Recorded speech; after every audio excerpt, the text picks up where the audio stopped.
Տղամարդը կարող է կնոջը սիրել ամբողջ էությամբ, բայց միևնույն է կնոջը դա քիչ է։ Ես թերապիայի մեջ շատ եմ տեսնում նմանօրինակ հարաբերություններ, որ խնդիրների արմատը իրականում գնում է այստեղ։ Կան մարդիկ, որոնք կարծես ապրում են մշտական դեֆիցիտի մեջ։ Ինչքան դու նրանց տալիս ես, միևնույն է քիչ է,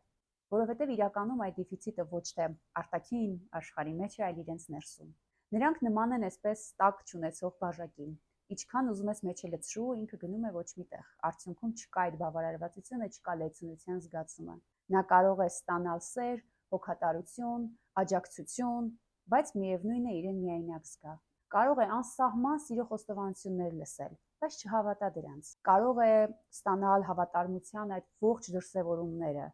լսի հավատարմության խոսքեր, տեսնի հավատարմության ուղղված վարքի ձևեր, բայց միևնույն է ամեն վայրկյան ներքուստ սպասի դավաճանության։ Եվ իրականում նմանօրինակ հարաբերությունների մեջ զուգընկերը անվերջ տալիս է, ի վերջո այդ ամենը բերում է հուզական այրման, նա այսպես թալանվում է, մերկանում է, հյուծվում է, իսկ զուգընկերը իրականում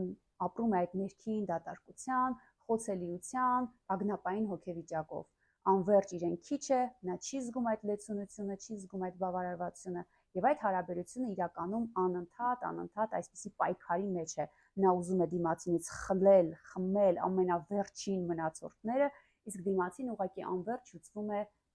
տալով։ Իրականում մենք պետք է գիտակցենք, որ որևէ մեկը մեզ չի կարող տալ մի բան, որը որ մենք ներքուստ չունենք։ Եթե մենք չենք կարողանում զբաղվել մեր ներքին ցավերի, վերքերի, դատարկության, միայնակության զգացման վերքերի ամոկմամբ, որևէ մեկը չի կարող բուժել դրանք, որևէ մեկը չի կարող մեր փոխարեն զբաղվել մեր ներքին բժշկությամբ ու ամոկմամբ։ Այդ ամենը մենք ինքներս մեզ հետ պետք է անենք։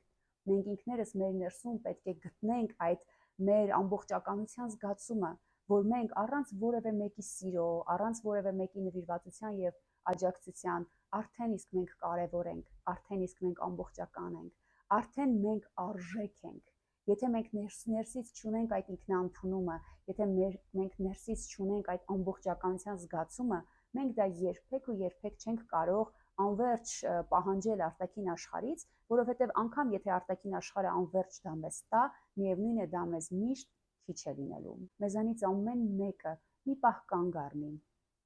Արդյոք ինքը ունի ներքին աղբյուրներ, որից կարողանում է ստանալ ինքն իրեն սիրելու համար բավարար ռեսուրսներ։ Արդյոք ինքը ունի ներքին աղբյուրներ, որտեղից ստանում է սիրո, ընդունվածության, իր ներքին արժեքները զգալու այդ